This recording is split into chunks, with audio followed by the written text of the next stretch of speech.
Alrighty, this is new. This is going to be interesting, but I was able to get, oh shoot, my camera is not on. Lord. Let's figure this out. Hold on, I need a drink. All right, drink achieved. All right, here we go. Here we go, here we go, here we go. All right, so I was able to get, ooh, okay, so I've had to rig a lot of stuff.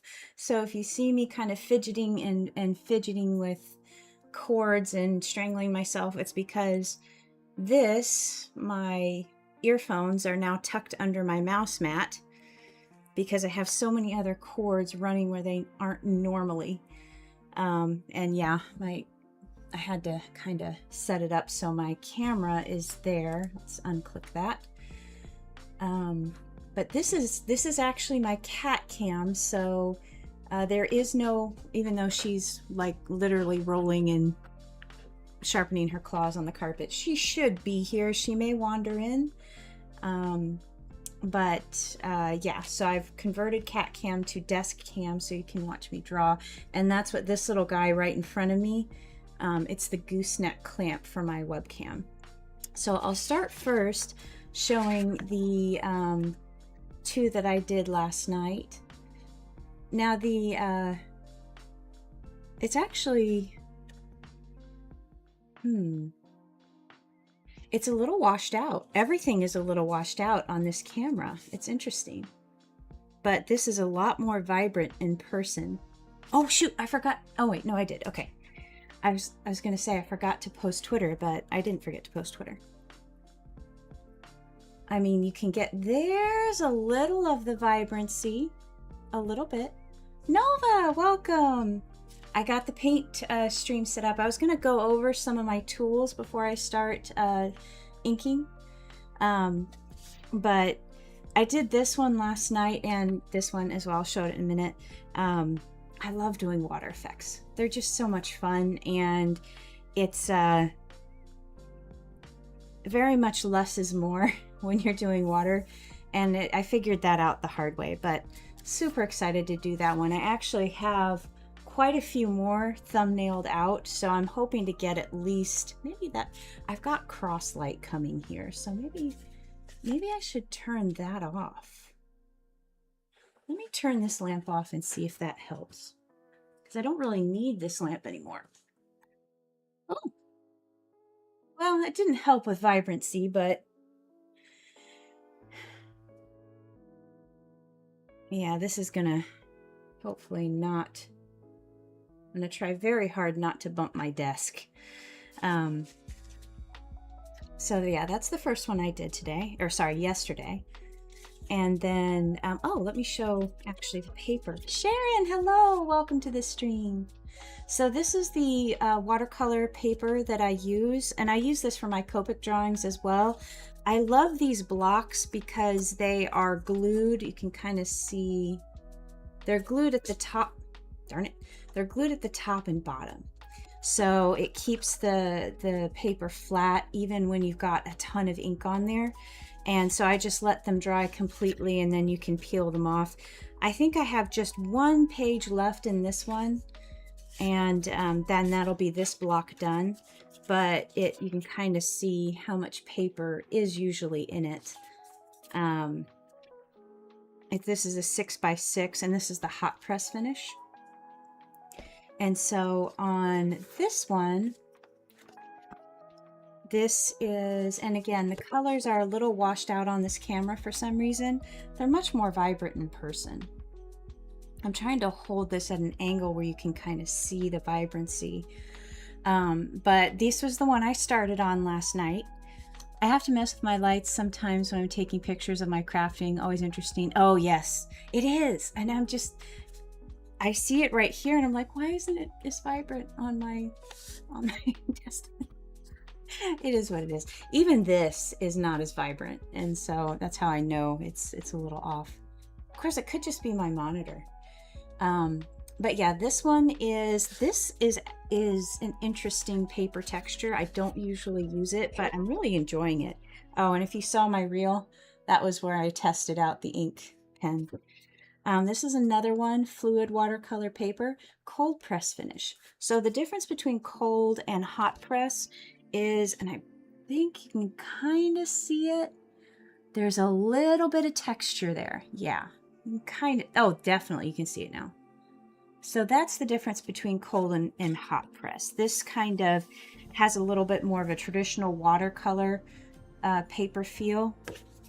And then this is very smooth and it's more like Bristol plate. And it's also quite thick. So these hold up really well on with heavy applications of paint and liquid. And so, yeah, that, and this is what, this is 6 by 12. Yeah, I wanted to do several different sizes. I didn't want to just keep it the 6 by 6, or I also have 8 by 8, and I have these two, which is I'll be inking today. Let me move this over here so Coco doesn't, if she jumps up here. This is a 6 by 8, and this is the hot press, so it's a lot smoother. And then this is an 8 by 8. And it's also hot press. And again, I haven't used a lot on this block, so you can kind of see, I think this comes with 15 pages. Yes, 15 sheets. So if you're familiar with watercolor papers, Arches is a pretty good brand, and it's also quite expensive. This is what I use in place of that, and I really love it. And like this, let me see, my smaller block, come here, I'll just leave this over here actually. Oops. This smaller block at Texas Art is like $5 or $6. It's not really that expensive at all. And for the glued edges and you know how it holds up, I really, really like this. You can see it's 140 pound, 300 GSM acid free. So yeah, good stuff. But that's what I use. And then, so oh, let me get together here. All right. I'm doing the artist pose. I think it's number 2 where you're sitting cross-legged. Okay, so on for inking, I use primarily these guys. Yesterday I was drawing a Chun-Li drawing from Street Fighter 6, and she has a lot of detail on her outfit. I think it's called a, oh god, I can't pronounce that, a kipao.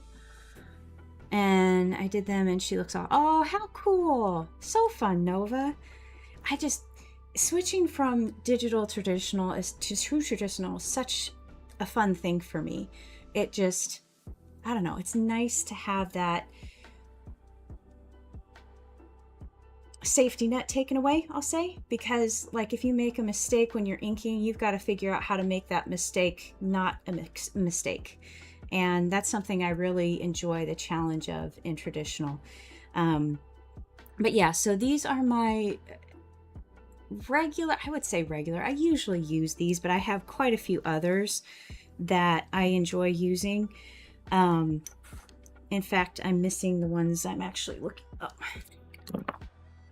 grab this, my backup, show some of the others. All right, these are the Kuretake Zig mangaka markers. They are available in a brush tip and a fine point. You can see that there.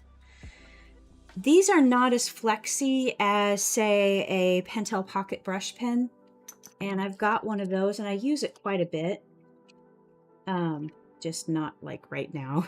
I'm not in the pocket brush mode. But this is the Pentel Pocket Brush Pen, and let me show you how. So I don't even know if this has ink in it. Oh, it does. It's very flexy. You can go ultra fine point depending on your pressure, or you can do like deep swashes with it. Very nice. Love this. Love especially that, actually, you know what? I'm not going to do that. I'm just going to do it this way and be very careful. There we go. So this pen comes with a cartridge right here. And all you have to do is pop this out and pop a new one in and you're ready to go. So this is one I love to use if I'm going to be traveling for a long time. Like if I used to do this before I got my iPad and was doing sketches in Procreate. I'd take this pen, a couple of my Copics, and I'd be able to sketch and draw my dailies without worry of running out of ink, because all I'd need is a couple more of those little cartridges in case this runs out. But yeah, this one is a really good one. Pretty standard Pentel Pocket Brush Pen. They're not that expensive. You can get some special edition ones too that are kind of cool. Let me see here. Night, hello, welcome to the stream. But yeah, no, that's something I love about that one, is just the cartridge, swap it, and you're ready to go. All right, so let's see what next. Okay, so these are some of the other ones I have. These are just kind of YOLO testers. I was getting my pens on jet pens, and I usually look to see, you know, some of the other suggested ones they have. These are both beautiful pens. This is more closer to the Mangaka Kuretake Zig ones.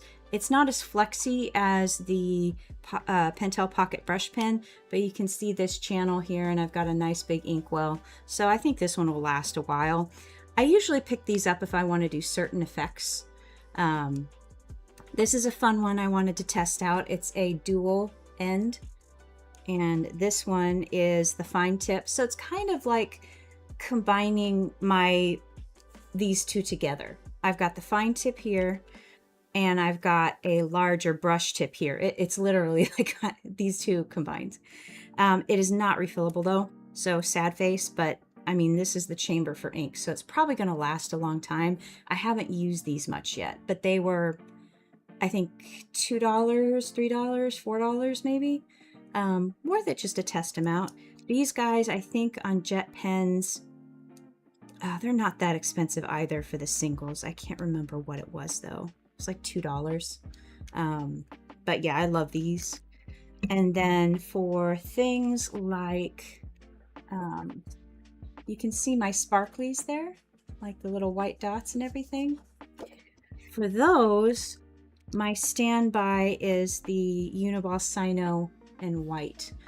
These are harder to find nowadays. They do still have them on jet pens. I used to be able to find them at Texas Art, but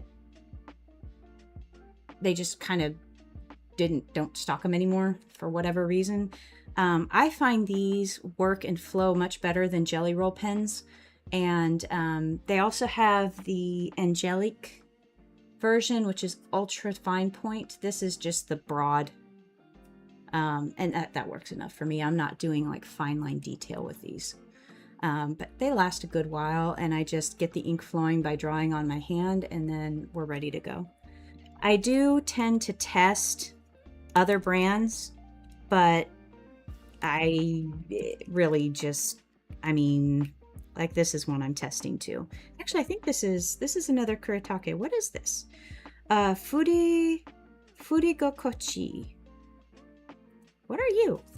Oh, I'll have to test this one. I don't remember getting this one, but we'll test it today.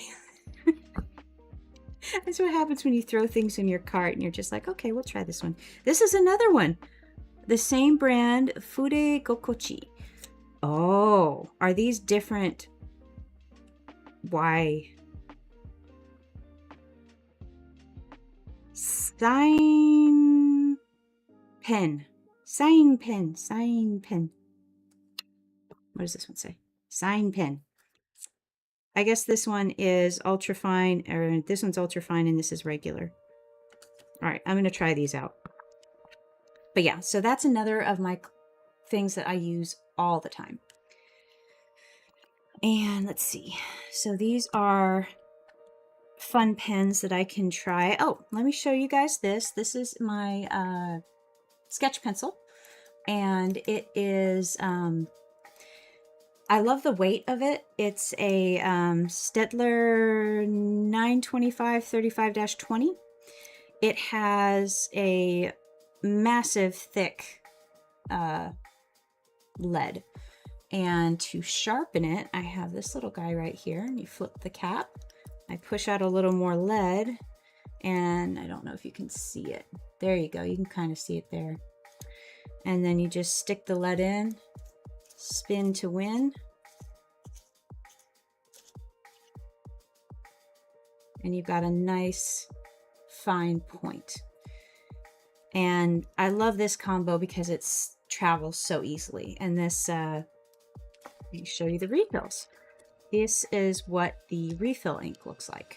And I also, I think, I have these little nuggets here. I think I have an actual eraser up here, but I never use that.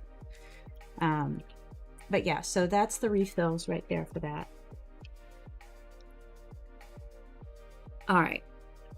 So that's, and then of course you just do that to put it away. And let's see. Okay, so let me go over before I start on inking. I want to show you some of my paint supplies. So this will start out with my palette.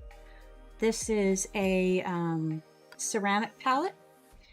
And I really like, I've gone through several of them because I was initially, when I started using these inks, I was using just black ink and doing black ink washes of different percentages. And so I believe it was a 6 or a 5 well palette I had worked fine. Then I started using the colors and I'm like, okay, I don't have enough room to, you know, put all the colors I want to use and then actually mix things. So I found this one that has, let's see, what is it? 1, 2, 4, 6, 8, 10, 12, 14. 14 wells, and then I have mixing pans. And this works super well for me, and because it's porcelain, it washes off really well. These guys can dry quickly, which is kind of a, you know, buyer beware on this. You got to work fast. But that suits me fine because I don't really like to work on a painting, especially coloring, in more than one session unless I have to. I like to just sit down, focus, and get the painting done. So that's the palette I use. And for my brushes, I have a ton of brushes, but I really only use these 3. I use this one for washes, and it's a lettering brush. And it's also kind of messed up because I think I left it in water too long. It expanded the wood and cracked the handle thing. But I love it, so I keep using it. This is my detail brush, which is not very fine. I do have some smaller, like micro detail brushes, but I don't usually use them. This guy, I like the shape of the bristles, and they are kind of not as flexy because they're shorter than this one.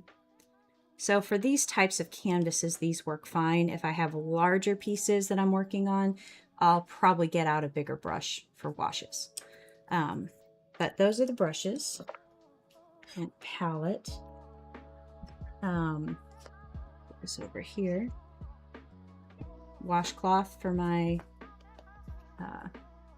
surface protection as well as blotting.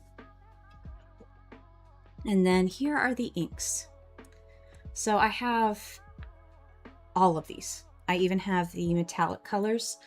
I tend to use the same few. I'll use yellow, I'll use aqua, sort of. I love this one. I have very little left in this one. I have a refill. Teal. I have here, these are the ones I've just brought out. Blue. I like sepia for forest scenes, nature scenes. Of course, these are all forest and nature scenes, so I usually use that. I've got brown. This one I had to fix last night because the ink had, yeah, you see these little droppers. That's how you get it out. But these droppers do clog. because some of these paints have more sediment in them than others. Like I've never had that problem with yellow for whatever reason, but brown, it always gunks up no matter, you know, what. And I think I just messed it up again. No, I actually might be able to use that still. At any rate, all you need to do is like get a paper clip, bend it out, and then poke in the end of the dropper and unclog it, and then you can use it again. It's just, if you're not using these a lot, it's a good idea to just take them out and shake them every now and then, because that sediment does collect. And I don't have, let's see, do I have one that's really obvious about the sediment in the bottom? Oh, Violet's not really giving it. Yeah, that one's not. I use these, so I've already shaken them up. Oh, here, you can, well, I don't know if you can see that, but there's like a layer there at the bottom, so you just shake them up. And then it's back together. All right, so all of those guys are there, ready to go once I get these inked. The last thing I have that I use is this. This is a repurposed liquid stevia bottle from Trader Joe's. It's perfect though. If I want to dilute any of my inks, I just open this up and drop a couple of drops of water in it. I mean, it's just perfect. And it has a lot in that dropper. So yeah, that's my water dropper. Let's see, I've got my, let's try not to make a mess, my water cup. And I think that's it for materials that I use. I think I've covered about everything. Move that over here.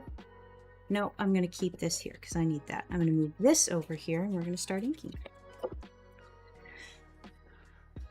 All right, so for today's, I am doing, you can kind of see it, make happy moments every day. And then this one, I'm going to start off with this one. It's the mushroom floof. He's chasing after a butterfly and kind of running. So I wanted to have that action. And this is on the larger palette. This is the 8x8. And the happy one is the 6x8. So, all right, the first few lines are always the most nerve-wracking for me. So once you start, it's really no big deal, but it's just getting that first bit of ink down. Okay, oops, there we go. Let's do it. So let's start off. I'm taking this one, the medium tip, and then my other is the fine tip. I'll be using these to start.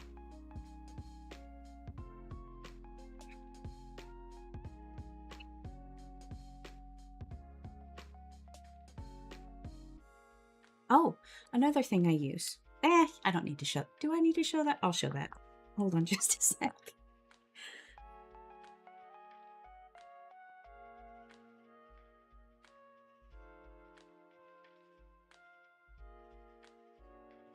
Last thing I tend to use, especially when I'm done inking, is I use this little architectural horsehair brush just to brush off all the doodly-dod, you know, eraser nubbies.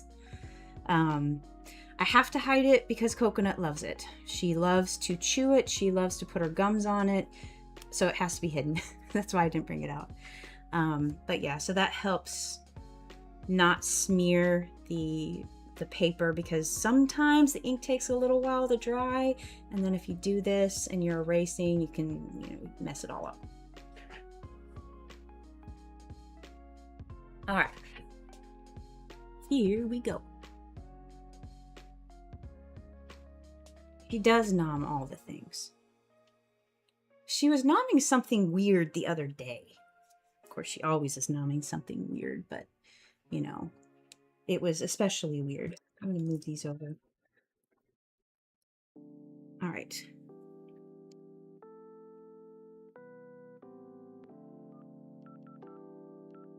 I'll make sure I'm still on the camera.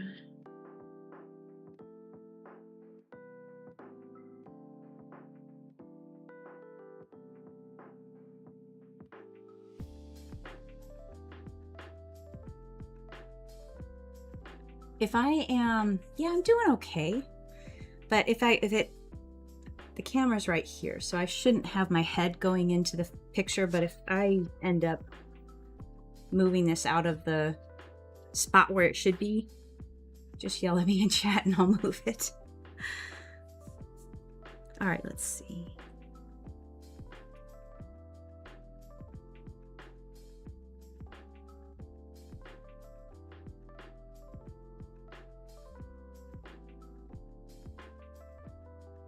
I think I'll hold off on drawing all of that. I'm gonna fill this in.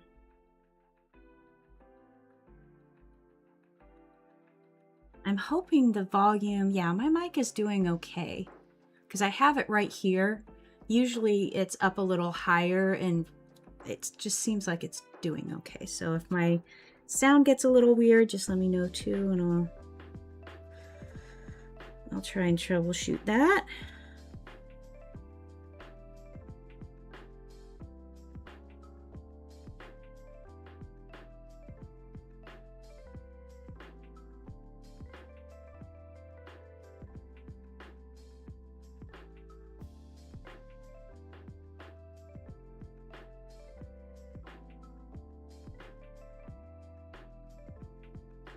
Do I want to do this before?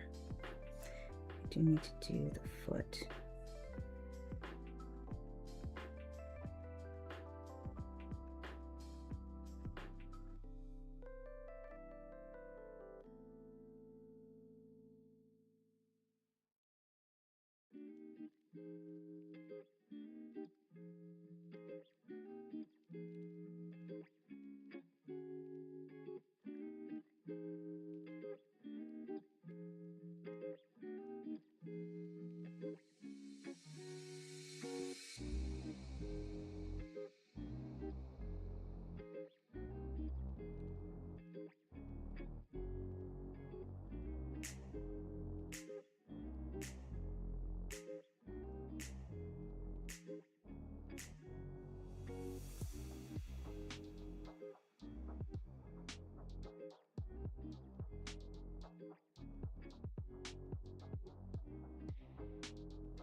I want to think, do I want to color that in? It's the fine point. I don't have a hair thing with me. It's all right. Just try and keep it out of the way.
kind of feel like I still do want to have that one there, but I think it'll be all right. I do want to color this in here.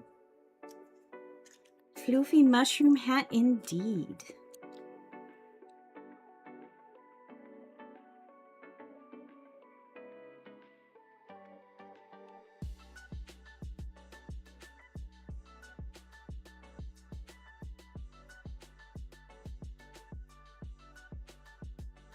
So these are good for filling in areas. Probably not. They're a little flexy. I'm trying to figure out how much more flexy they are than the pocket brush pen. A little bit more.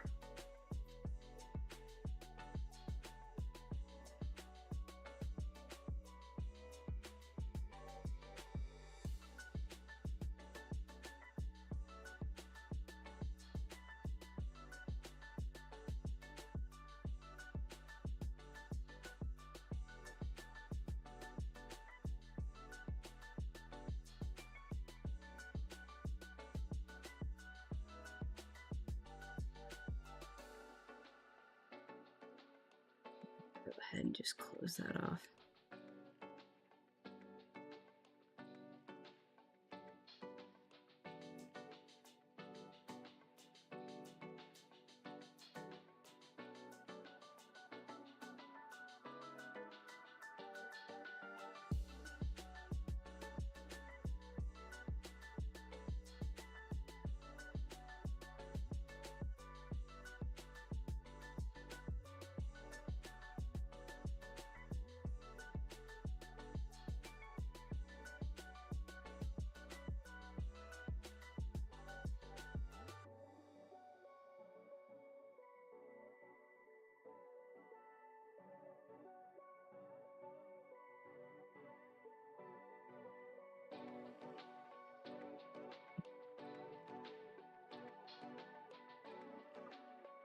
Won't this come off?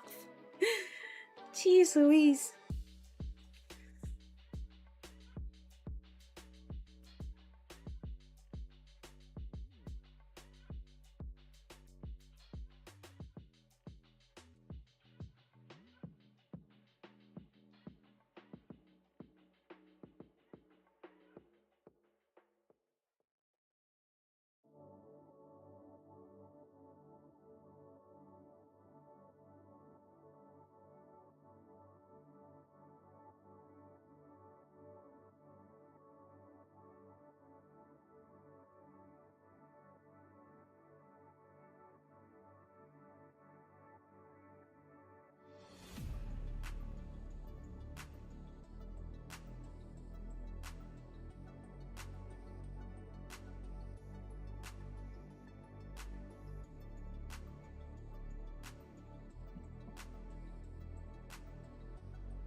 strengthen this outline a little bitty bit because he is under that hat.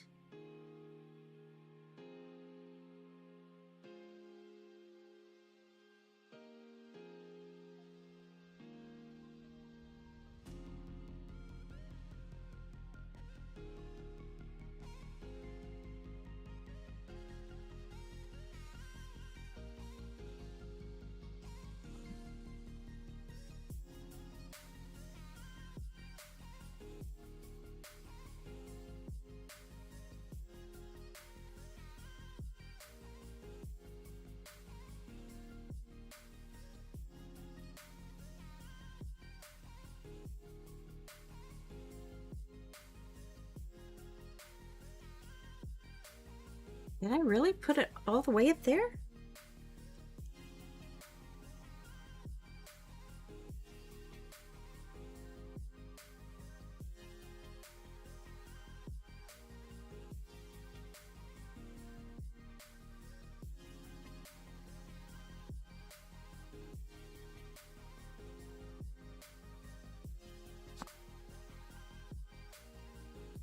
All right, so wish I can make portraits and impress people. Well, just work on it. Just practice. And you'll get there. Drawing is definitely and absolutely a skill you can build and control.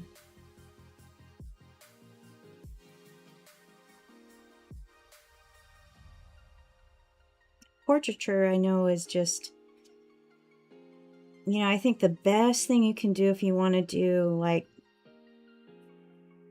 that people portraiture, and really anything else too. I mean, pet portraiture and stuff like that. It's just going out and finding a good spot to people watch and draw. Because a lot of the magic in that is gesture and being able to capture the motion of a person very quickly. That'll help you advance quite quick.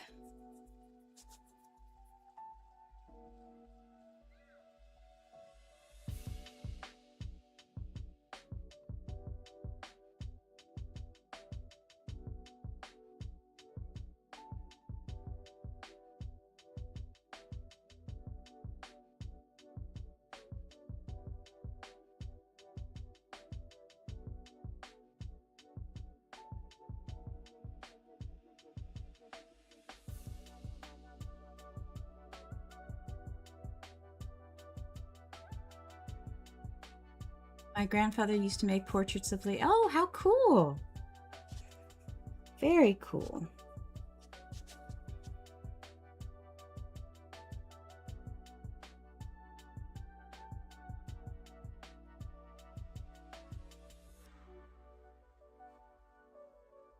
Let me go grab my...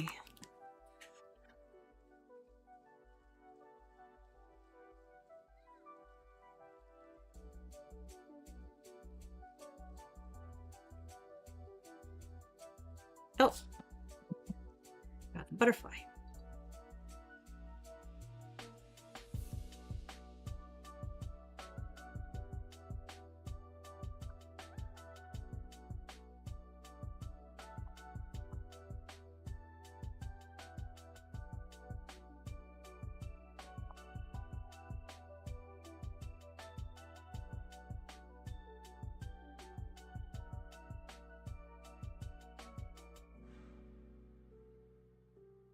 Do you hate digital art? No, I love it. Actually, 95% of what I do is digital.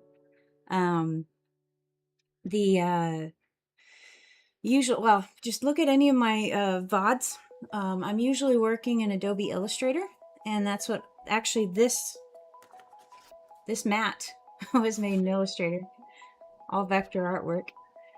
And I love switching from digital to traditional because I always feel like I learned something, and being forced to fix your mistakes. So like here, I screwed up here and I screwed up here. So I had to work those into this somehow. And I think that really it's kind of like, you know, weightlifting for your brain. You've got, and that helps you advance your skills, you know, quite a bit when you're forced to do that and you have the safety net of undo or control Z taken away. It just, I don't know. It really really helps, I think. All right, so what I'm gonna do, before I do inking on the other one, I'm going to put in some, I'm always losing my ink markers.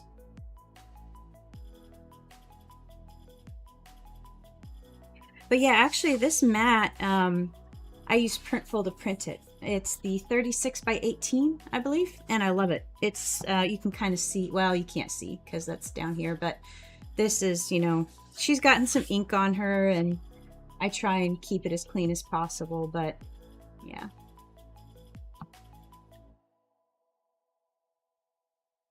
Some nice areas of contrast here.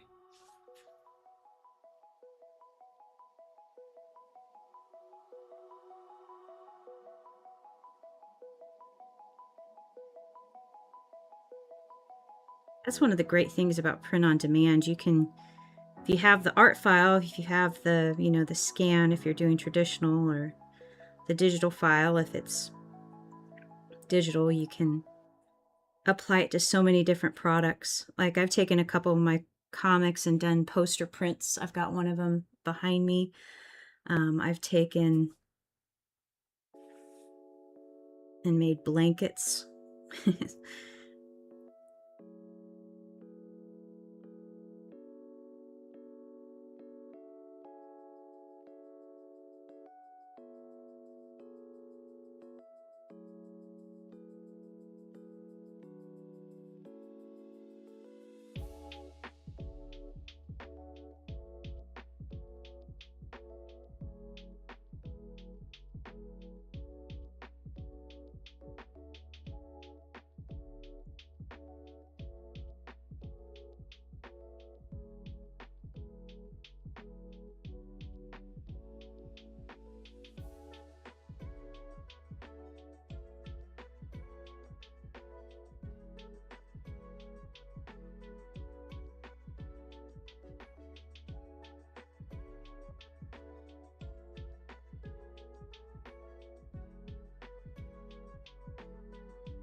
Scooch that over.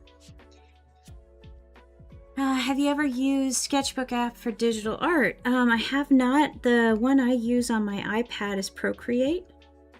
And I also use Procreate Dreams to make my animations.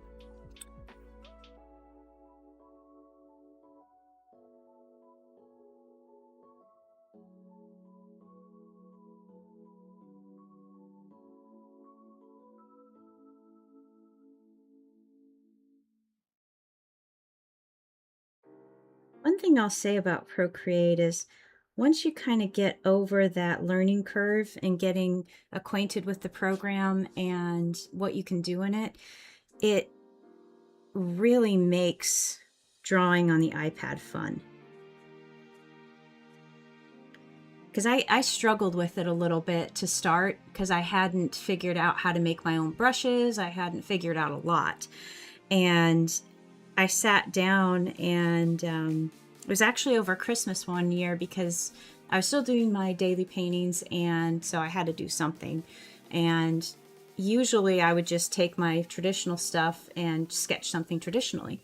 And I was like, you know what? You just need to sit down and you need to focus and figure out this program and how to use it. And through that, I was able to make my own brushes. And once I got that down, I really enjoyed Procreate and painting in it. And that made me want to explore and figure out even more about the program. But yeah, it was that initial little getting to know you with the program. And it took me a little bit, but I'm glad I sat down and did that, because I've actually done quite a few things in Procreate that I'm happy with. And there's a bonus that you get the instant replay on the on what you draw if you have it turned on. If you don't have it turned on, then you don't. But if you do, you have a nice little instant piece of content.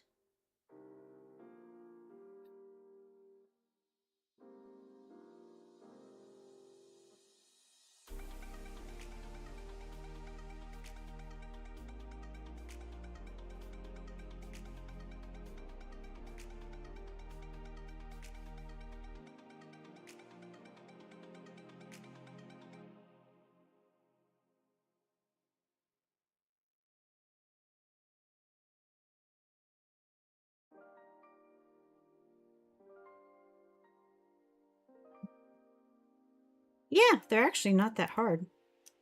Especially if you start out with, now what I'm doing here is I'm just making some background. Do I want to do that? Or do I want to do clouds? I did clouds.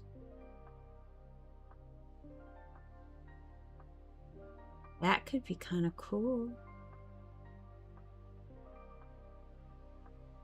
You know what? I'm going to push myself. I'm going to make clouds. We're not going to do easy today. How quickly am I going to regret this decision? Very much so. How about... Ooh, okay. Hold on. Hold up. Let's do some big cumulus clouds. So like maybe this floof is running over the top of the hill and we're seeing all the clouds in the background. Let me make this more of a cumulus cloud. I'm gonna have this like... I don't think I've ever painted clouds like this before. That is gonna be fun. Yeah, I like it. Cool. All right. So I don't know if you can see it. Let me hold this up. So I've put a couple of rough guidelines for when I am going to do the clouds. And okay, the decision is, do I start...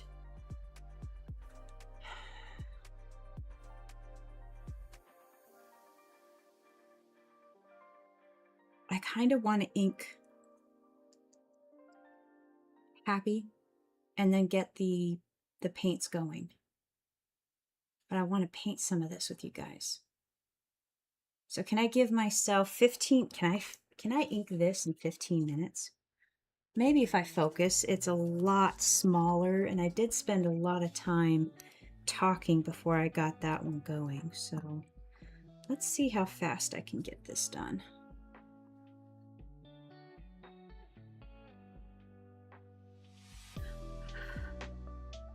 Should be easy enough.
hello! Welcome to the stream.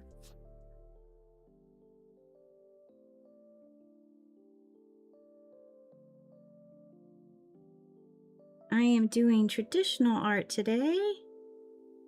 I hope you enjoy the change of pace.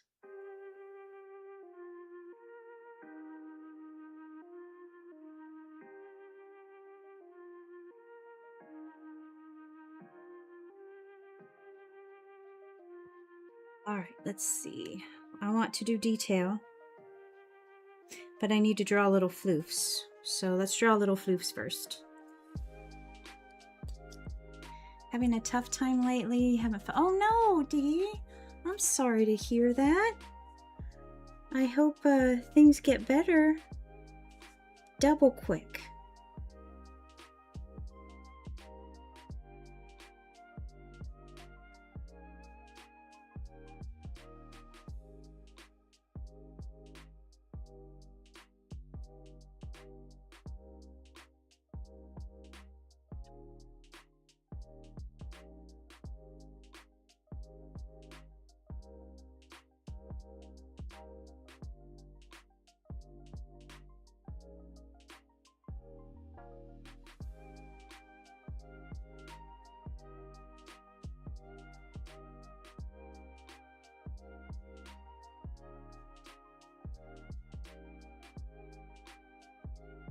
Tough to run an art business in this era.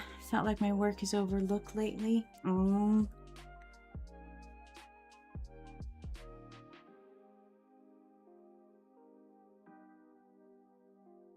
Where, if I ask, where are you posting? I'm not gonna do any more caffeine right now because I need steady hands.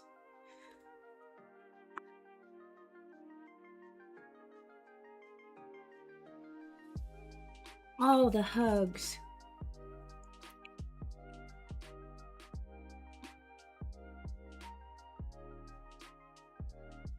Posting on social media mostly and website? What type of content are you doing? Is it any video content or...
Yeah, hello, welcome to the stream.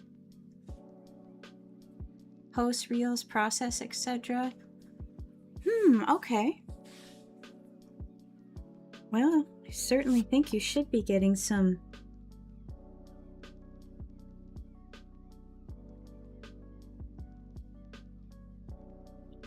You know what, though? I mean...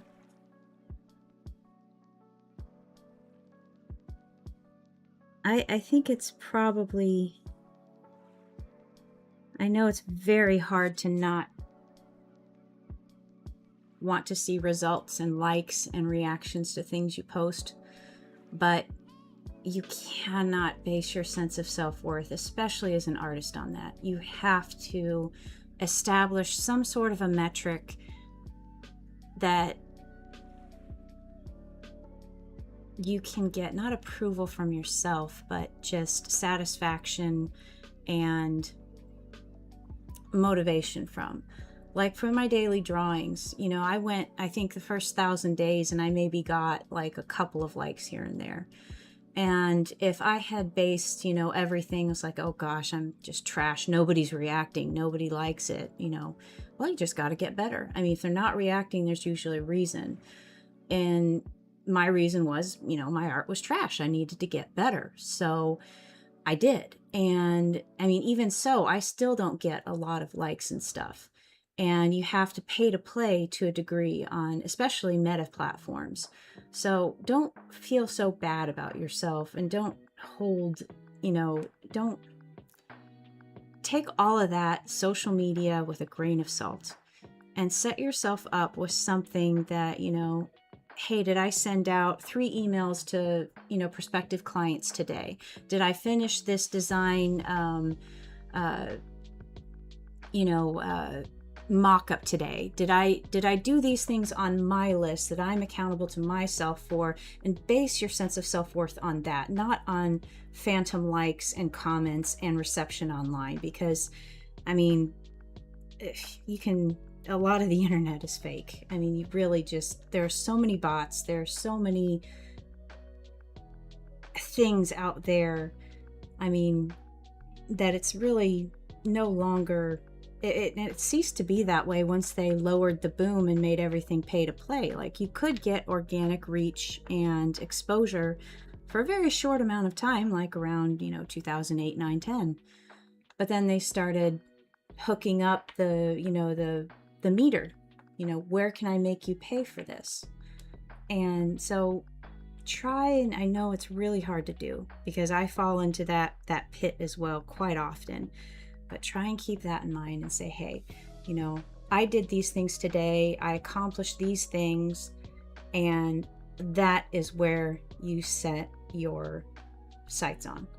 It's great if these likes roll in, it's great if you get a bunch of comments, nurture those, but don't say, oh gosh, it's horrible, don't let yourself be controlled by that.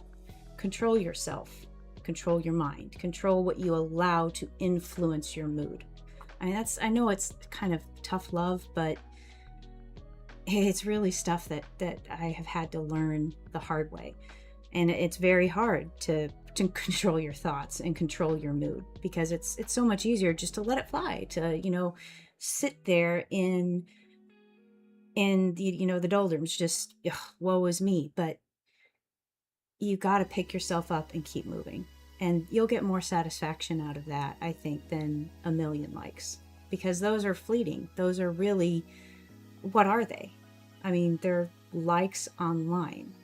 So I don't know if that helps at all, Dee. I know it's kind of harsh, but it's really something you got to do. You've got to kind of put a wall between yourself and that online hamster wheel. And that's the only way I've found to stay sane about it, honestly. I hope that helps.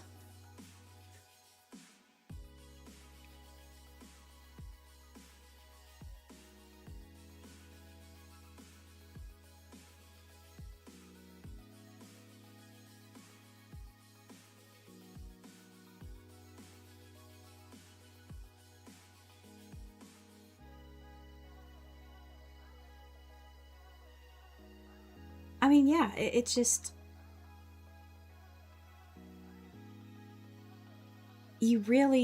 all you have control over is what you allow to control you. I mean, I can decide if a comment that is left on one of my posts is going to upset me for the rest of the day.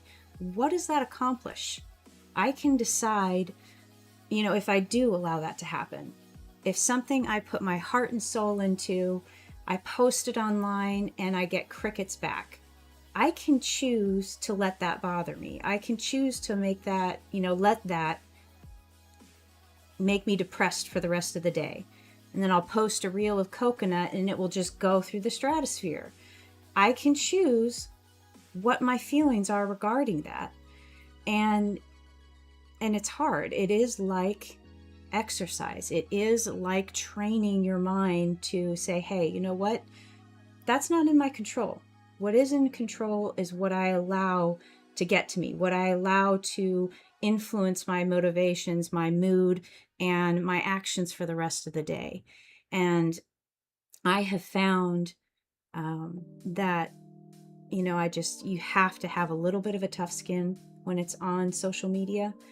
It's wonderful, awesome, and just so grateful for the reactions, comments, likes, and, you know, interaction I do get. And when you do get that, nurture it, because that is real. But you really have to kind of, and it's a little bit of stoicism. I mean, I don't know if you've ever read Marcus Aurelius's Meditations, but it's a 2,000-year-old book that applies to here, right now. So many things.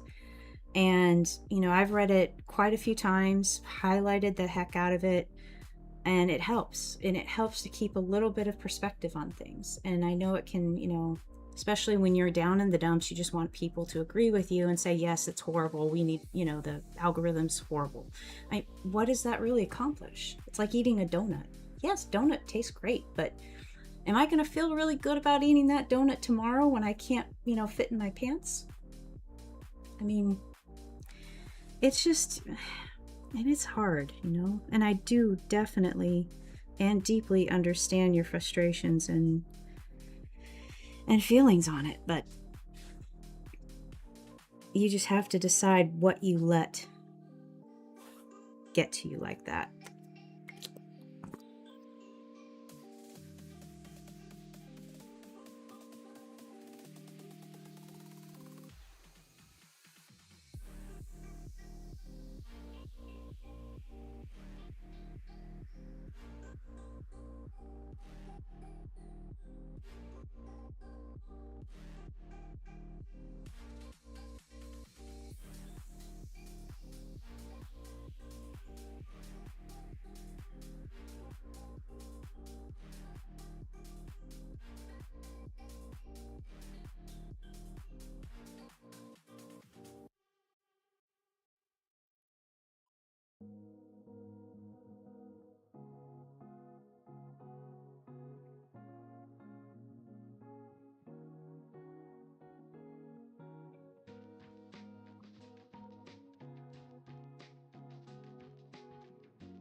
I think it was, what was it? It was J.K. Rowling.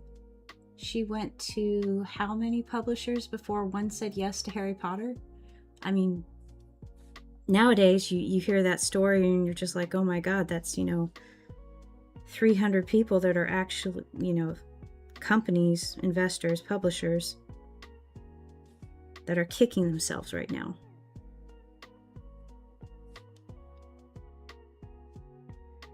But you have to go through those no's to get to the yes.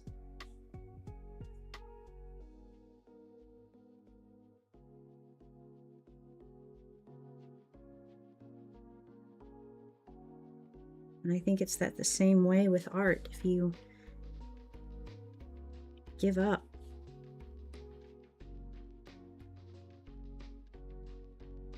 you'll never get to that dream where you want to be.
All right, let's see. Okay, I'm close to getting this done as far as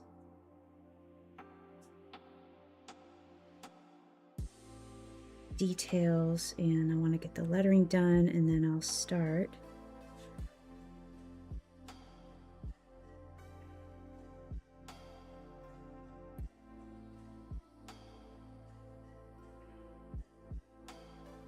I will start the painting. And really all I have left, let's just do that and that.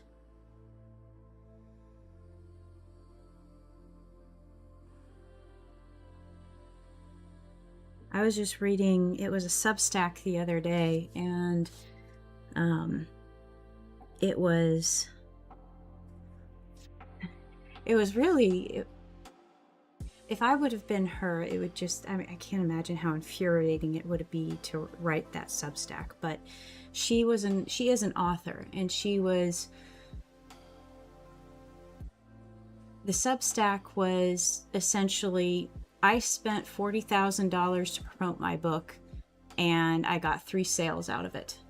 And she proceeded to go and detail the things she did so we wouldn't have to. You know, her readers could get some benefit from this. And she went through a couple of the common, you know, do the speaking circuit, do this, put your money here, even go to a PR company, and, you know, she invested money in that, and she got 0 return on that, or she got 3 sales on it.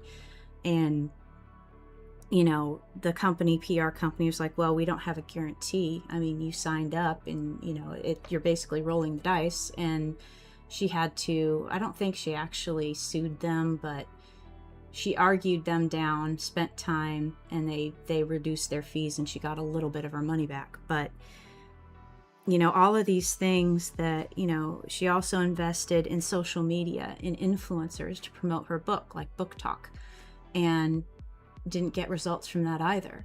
What she did get results from was her experiment on Amazon and paying for ads on there, and to an extent, direct ads through Meta.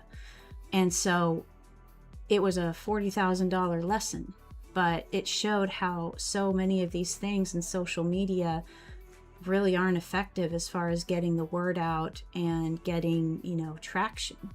So, you know,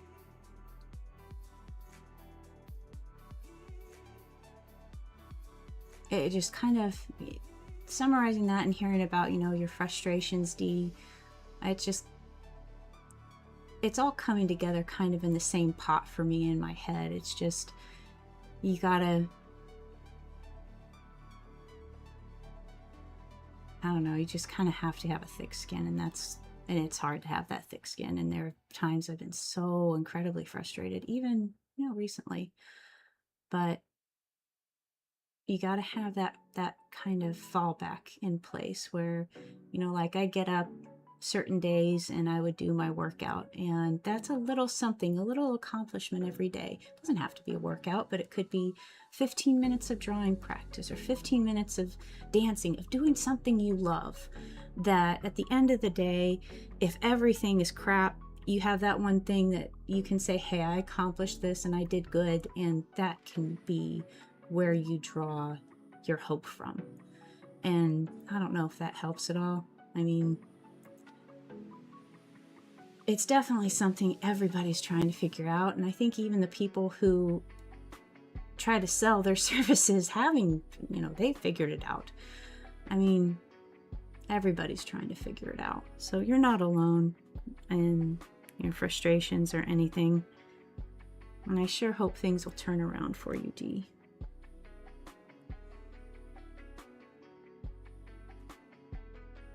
Definitely all the hugs.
Ariana, hello, welcome to the stream. I am just about to start painting, but I have to, I think I'm gonna leave the hearts here and here. You can't really see them. Yeah, I think I'm gonna leave the hearts as just, I'm gonna not outline them. I could change that, but I've got to make my lettering, which I just need to and do it. So we're gonna do it. We're gonna do it. We're gonna do it. We're gonna do it. We're gonna do it. Oh, I'm gonna use this as a ruler. There we go.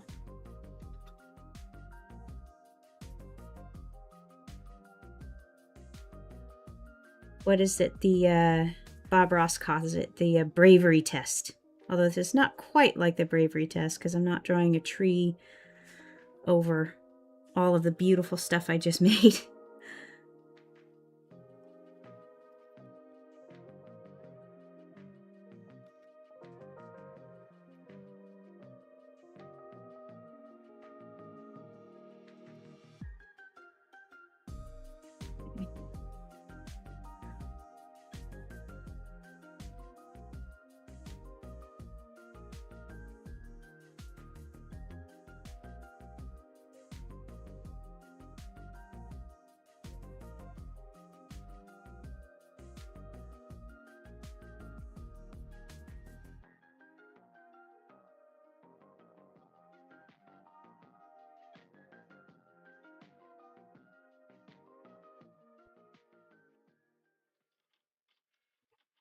Okay. All right, we lettered that one. Now let's letter this one. Make sure it's straight.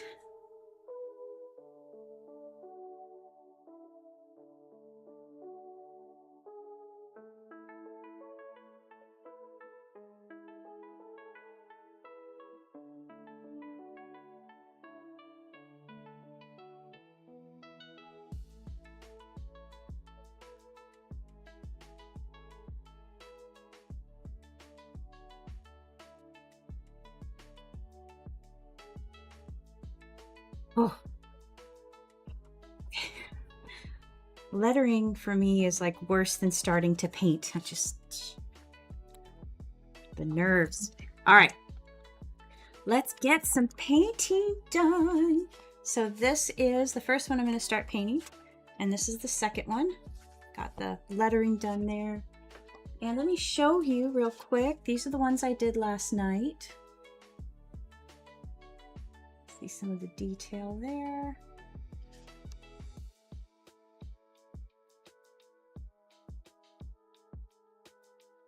So I really enjoyed this one. I enjoy them all, but it just building, I love building up the inks. And they dry fast, so it's like, it's a little bit, yikes.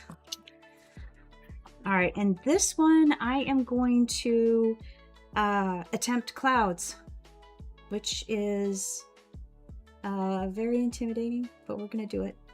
So I left my little cloud outlines here, and I'm wondering if I should start with that. Should I start with clouds? Usually I start with the ground, but whatever we're gonna do, I need to fill my palettes, so let's get that going. So these are the inks that I use. They are Dr. P.H. Martin's Bombay India inks. You can cut these with water, you can mix them up, and they are quick drying, so kind of have to keep that in mind when you're working. And I've used multiple methods to kind of figure out how to work with them to make even washes. I usually have to wet the areas first and then go through, but then it takes a little bit more to build it up. So let's go.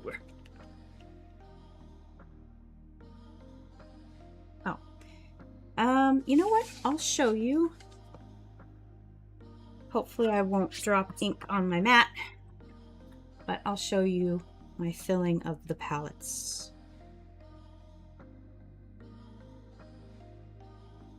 What do I want here? Do I mean my bright red? Yes, because I've got the shroom hat, so I need reds and oranges. All right, I know what I'm going to do here.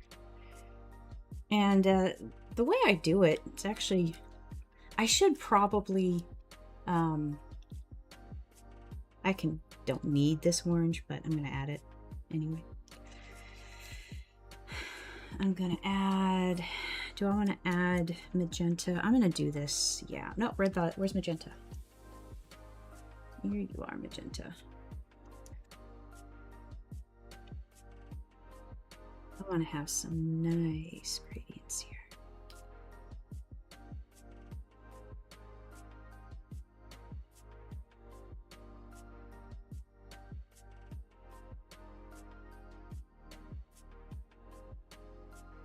Right, now let's go with my greens and my aquas, my blues. Where's my grass green? There's my grass green. I use these like the most: grass green, yellow, sepia, aqua, and teal. Yeah, you can see my teal is nearly empty. So let's see, the direction is aqua and teal are almost like the same. You can kind of barely see the difference. Do I want to go?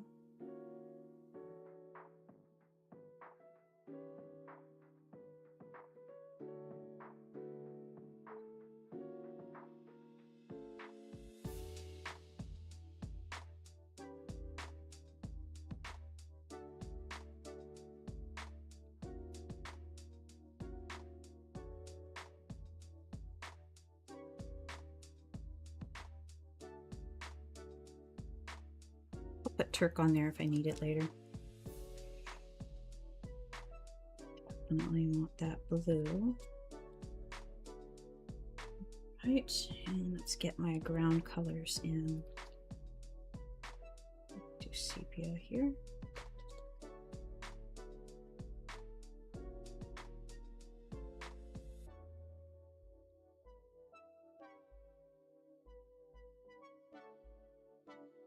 Ugh, come on.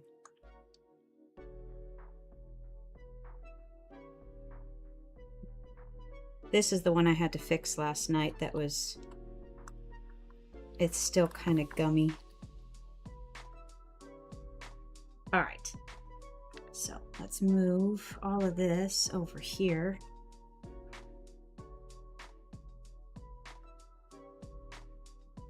Let's see how I can get this. You know what? I think I will do that. I'm gonna do it this way. I'm gonna blot down here. You won't see it, but and my water cup. I don't want to put that on floofs. Oh, I can put it on there. All right, am I going to do, let's do it. Let's do it. All right. Am I gonna make, yeah, just gonna do a little wash here real quick.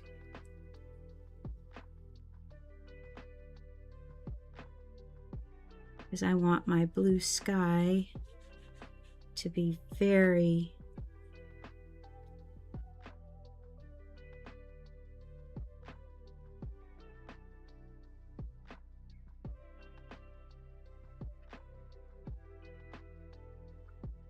see it. I can't see it. There we go.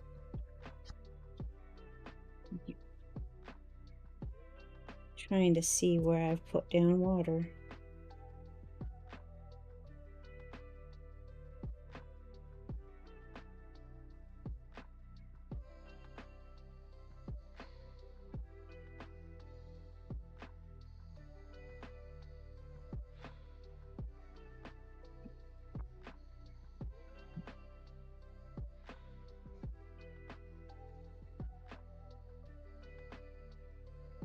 This is a bravery test of bravery tests.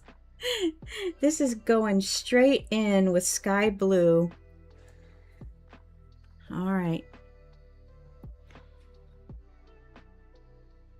And the wash is allowing me to move this paint around and hopefully get a nice clean line and gradient in here.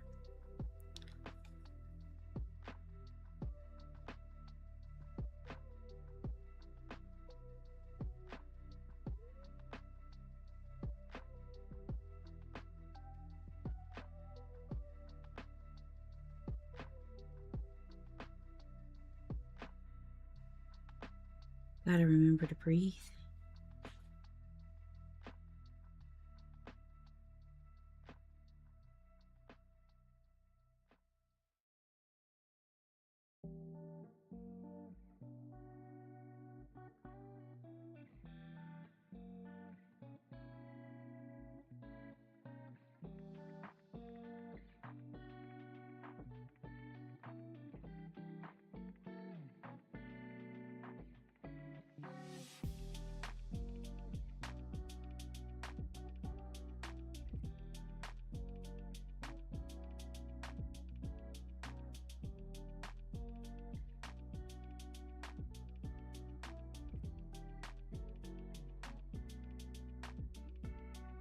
Whew. I was holding my breath. Me too. I just like, here. Is this gonna work? All right, let's do a little bit. Well, not a little bit. We'll have to shade that in because I didn't wet this area of the canvas, but that's okay.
Lively, hello, welcome to the stream.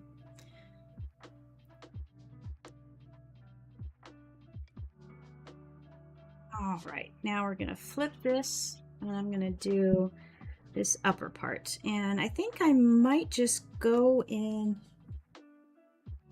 without a wash.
All right.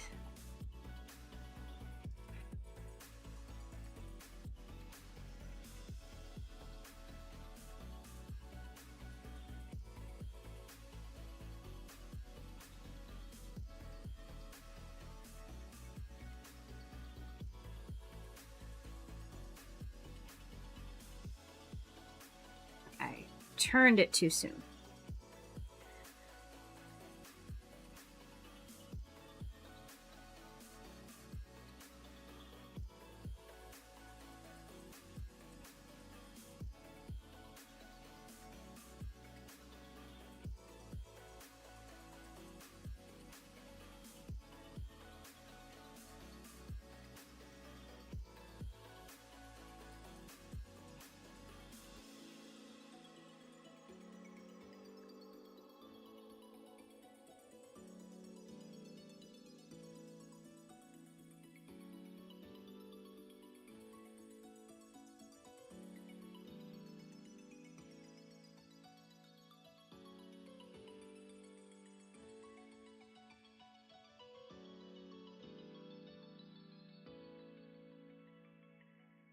All right, here we go.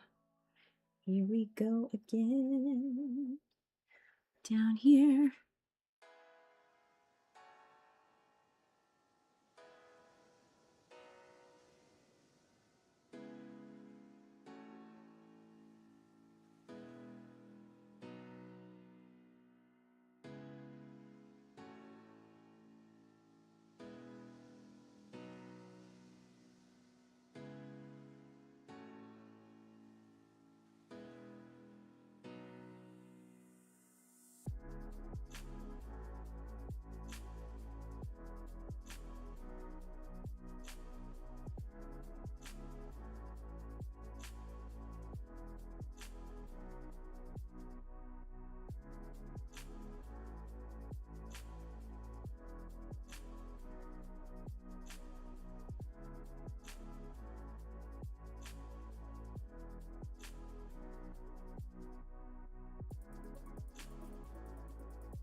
So relaxing to me, just nudging these little drops of paints into the nooks and crannies of my ink lines.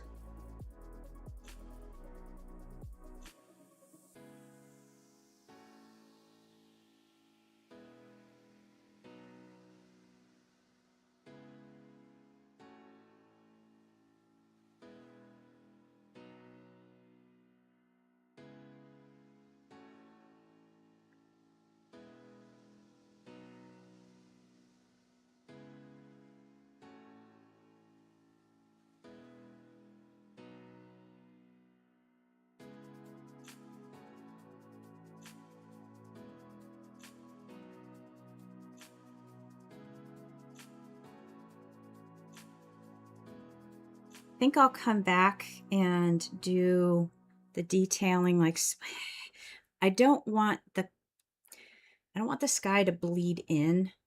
I want a soft feathering, so I think I'll let these areas dry and then I'll work on this down here. So what I usually start off with when I'm doing ground is I start off with yellow, and there's blue on my brush already, so it's going to be a little kind of yellowy green.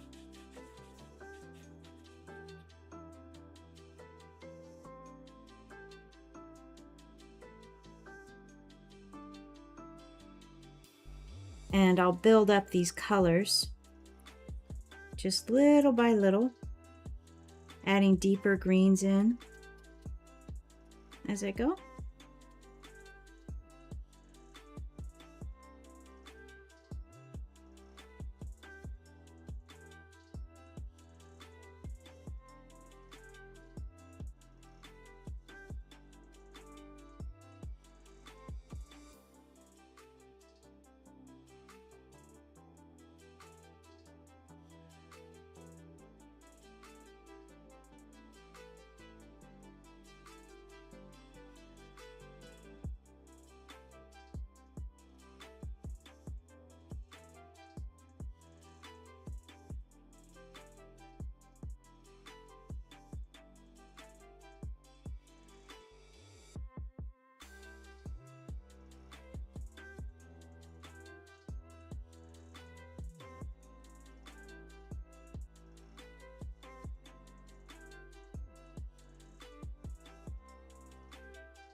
just love painting like this.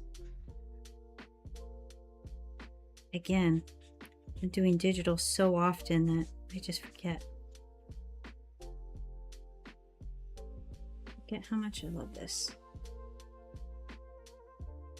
Usually I'm drawing the floof first, but Aso, hello, welcome to the stream. I just about knocked my water cup. Ashwin, hello, hello. Welcome, welcome. Let's grab a little bit of sepia. And let's take a touch of brown.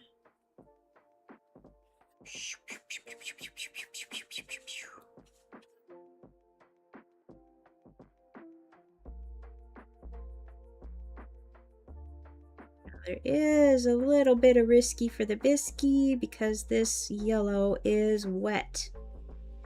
So we're gonna have to be careful.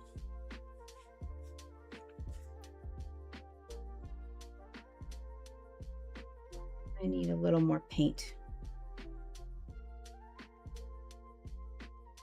That's a good set. There we go. Here we go.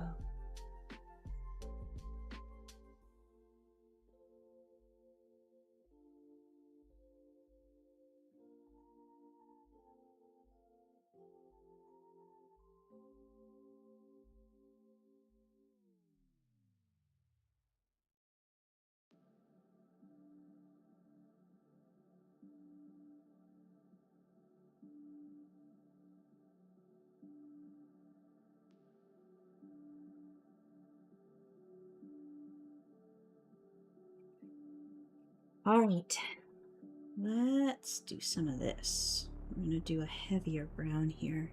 I nearly missed the stream.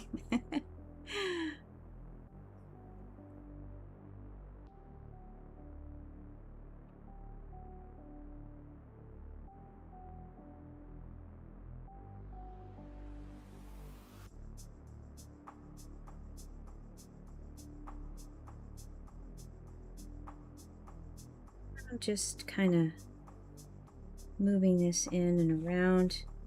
I don't really, well, looks like I'm making an even wash now, but it's gonna be dirt, so it needs to look like dirt. And dirt isn't all one color.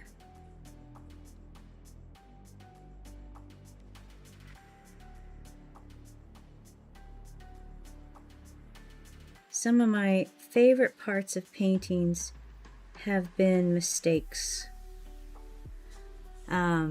Especially like in figuring out light. There was this one painting I was working on and I just overloaded my brush. And it just everywhere on the grass. But what it resulted in was like dappled light, because I had to, you know, figure out quickly how to get rid or work with this big blob of paint that I had on my canvas, move it around. So I just started moving it and all of a sudden it became dappled light and I was like, yay. It's like one of my favorites on that one.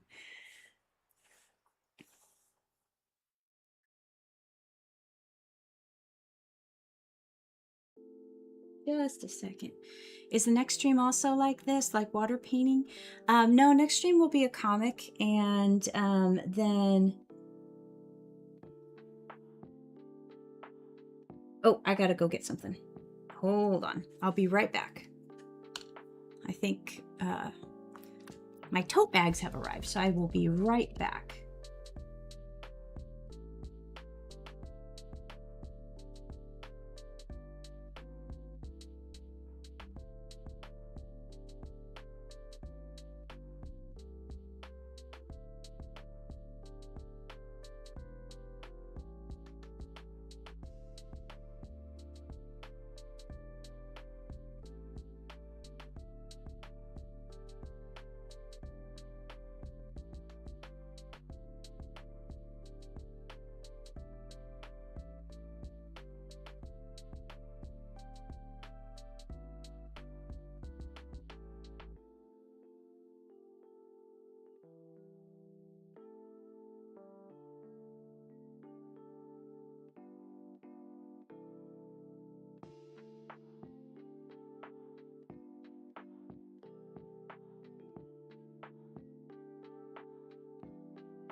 All right, it was not tote bags,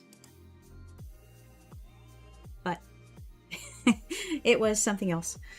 All right, so let's get going with some green.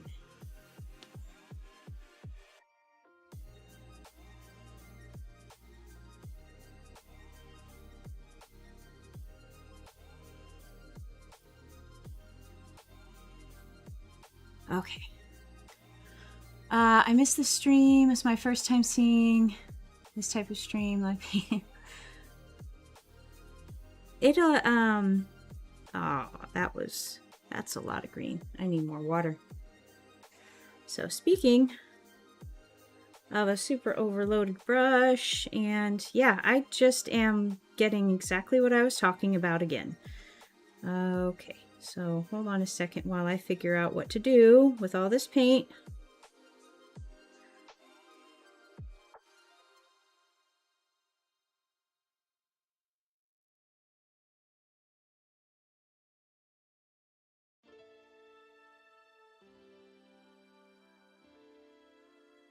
Look like grass, look like grass.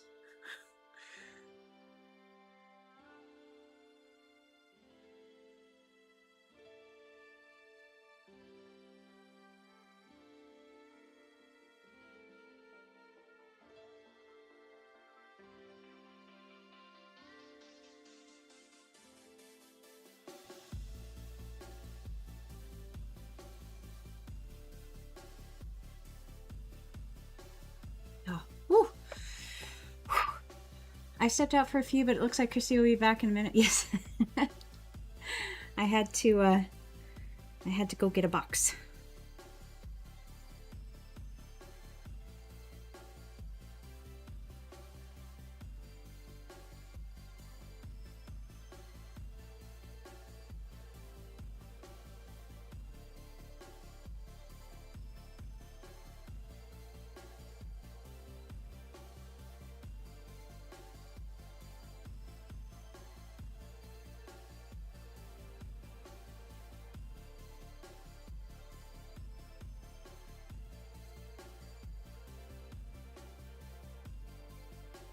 So what I do once I start filling in a lot of these areas, I'll just, and, you know, in times like this, especially when I'm kind of yellowing it, I will just follow along with what has already been put down. So like these different areas, I really like how this looks. So I'm just going to try to enhance that.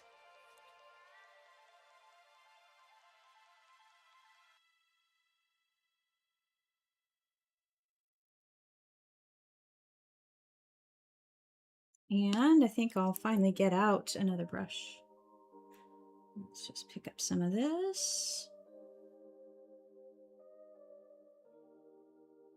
This is perhaps a little bit too dark, but that's all right.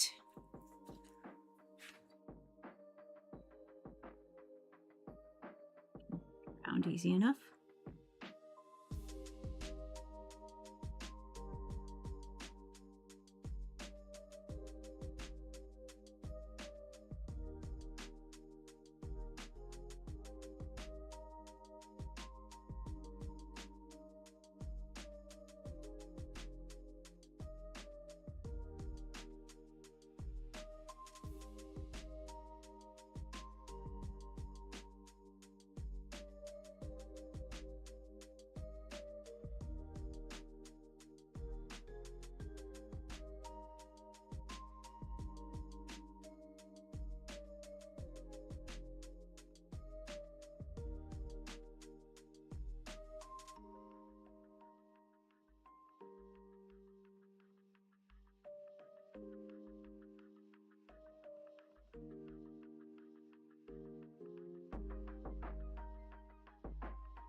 Glad you enjoy it, Dee.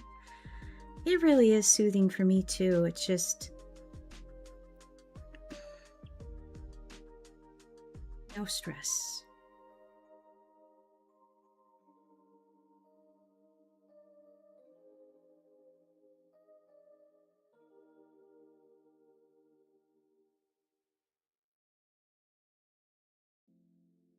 Came up with these ideas for the paintings. I was like the make happy moments every day. I was thinking, well, someone might like to put this in their office or in a reading room. Just trying to think of different places that someone might want to put a piece of art. So I came up with a couple of neat ideas that I thought would fit in those spaces.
Watching live streams is a break to unwind. Yeah, I am.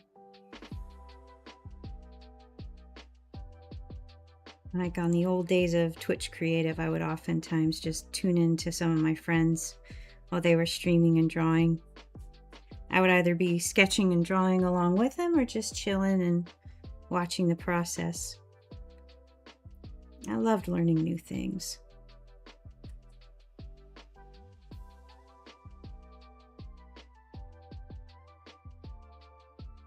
That way, rather.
Paint does dry quick, so I've got to work quick.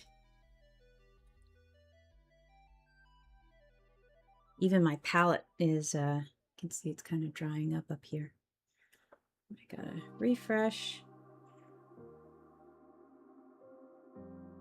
Painting. more water in and hope that I've mixed something similar to what I had before.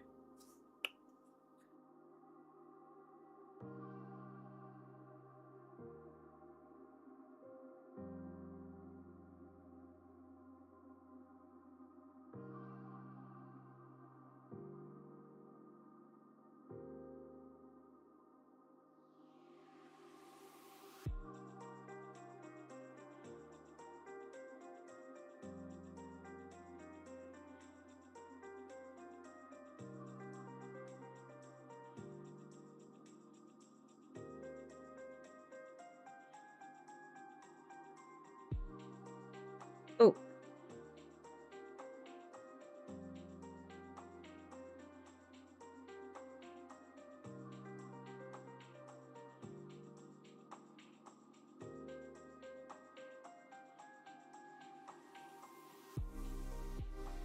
A little bit dark.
Right, let's just get a little bit more detail on this ground in here.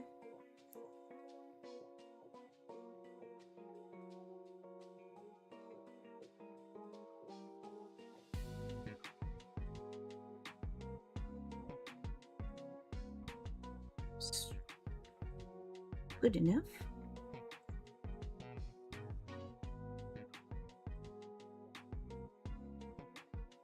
A little brown that I can use for my floof. Get a little bit here. And I don't want to put my hand in anything that's wet.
All right.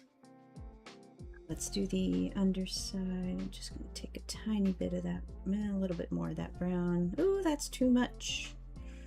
Yikes. Let's water that out a little bit. And I'm going to use this under here.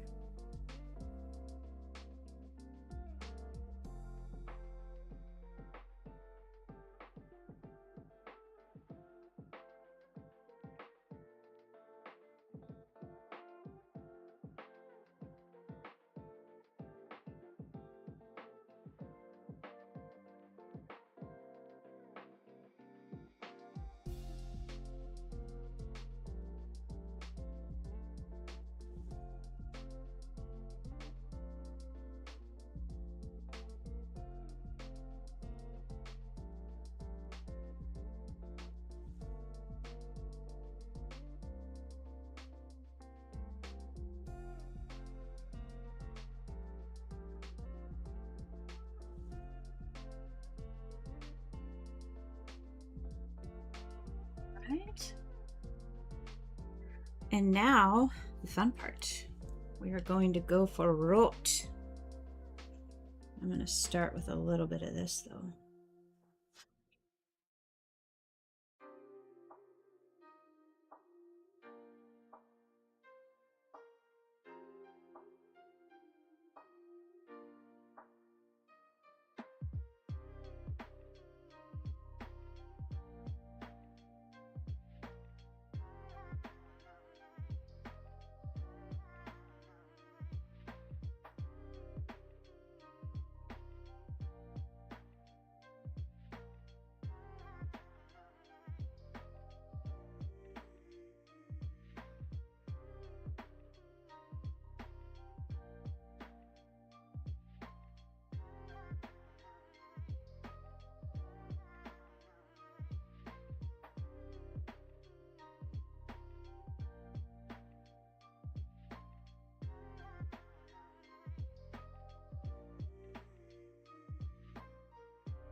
I kind of want to leave it like this.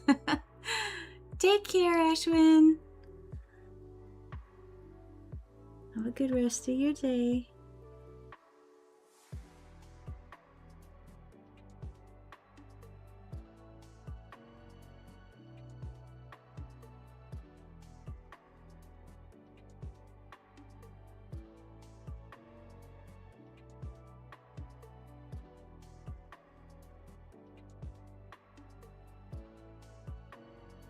Yeah, I don't want to use that for mouth.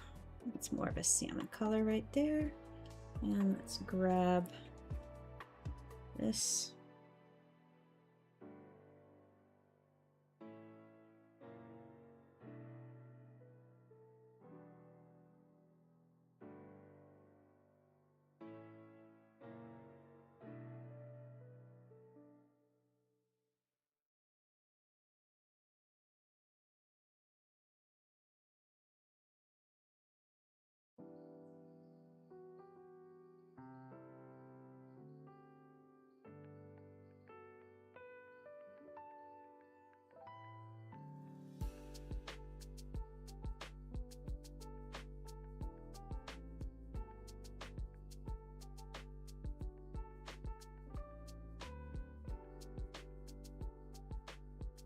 Overwhelming. How do I want to? Should I just do it right here? Oh, there we go. That's what I want. There we go.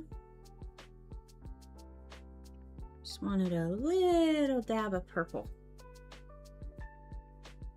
to get some shading under here.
Whew, we're getting there.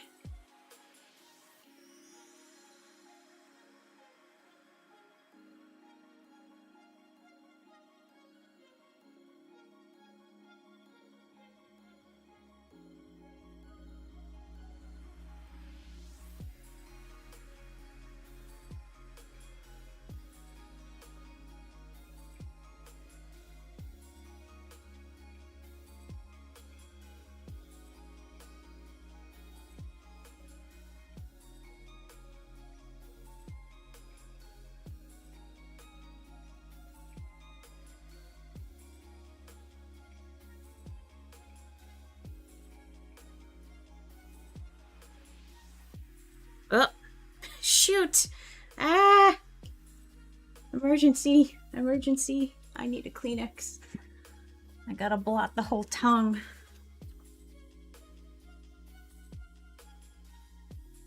Whew. accidentally tried to see if it was dry and messed up the paint. Always a good turn of events.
That later.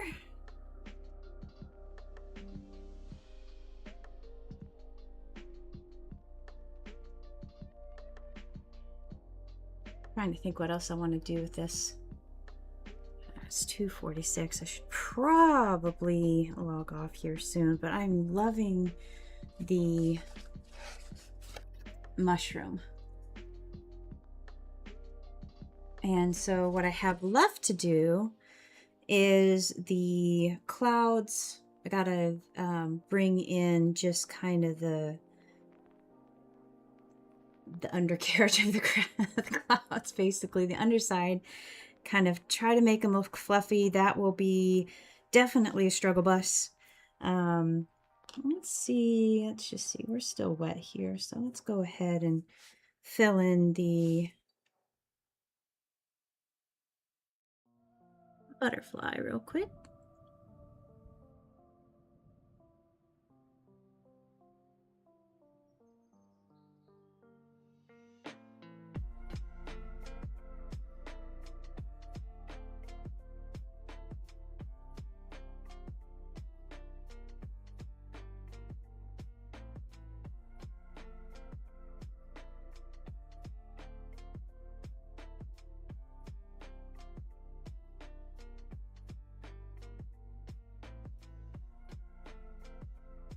Gonna have to make more of my purple.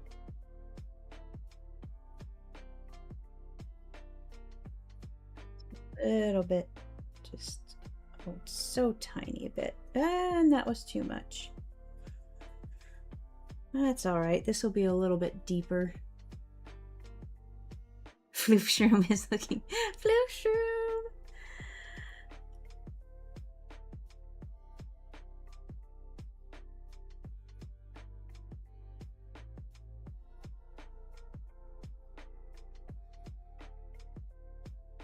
I can definitely fan that out. It's just a little dark there, but that's okay.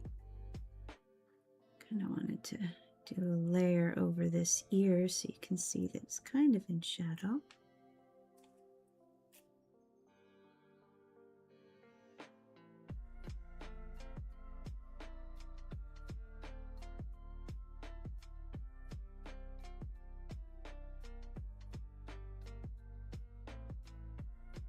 There we go. All right.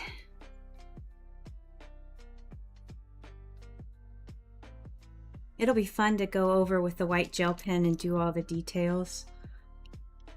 But I am kind of also looking forward to this cloud business. I think I'm going to have to just dive in and go and mess it up and figure out how to fix it. I think that's what it's going to be.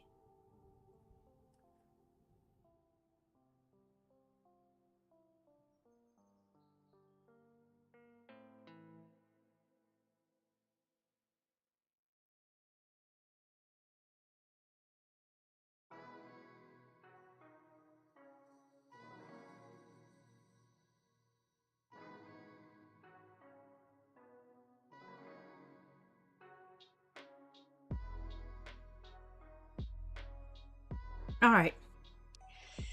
That'll be it for me today. I have just that little bit to finish up here, and then I will paint the Make Happy Moments.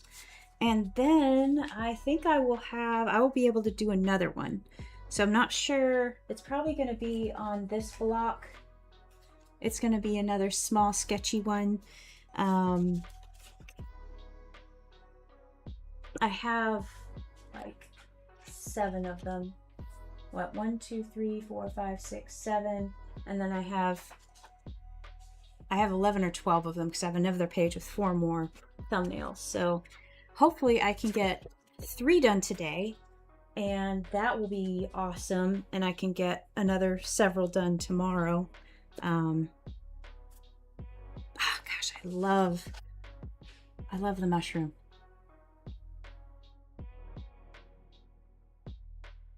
So mushy.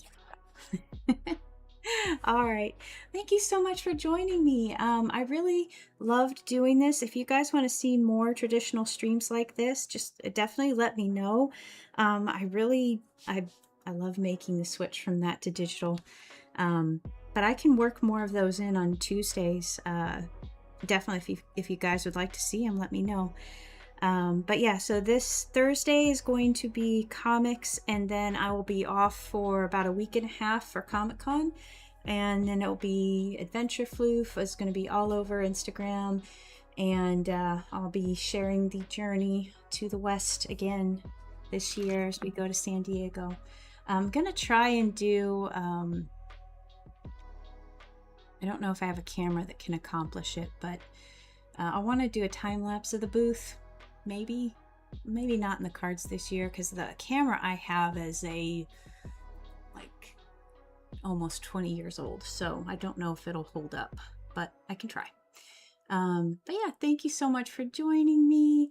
I'm down for some painting. One of these days I'll catch you at Comic-Con. I hope so, Ariana. Sharon says, hope you have a great rest of your day. You too, Sharon. Thank you guys so much for joining me. I'm going to switch over to my ending screen here. Thank you so much, Ariana, Sharon, D, Ashwin. Let's see. I know I had some other people here. Let's see. Scrolling up. Rhonda, thank you so much for joining. Nitesh, all of my lurkers. I hope you guys, Nova, I saw you pop in here earlier. I hope you guys have a great rest of your day, and I'll see you next time.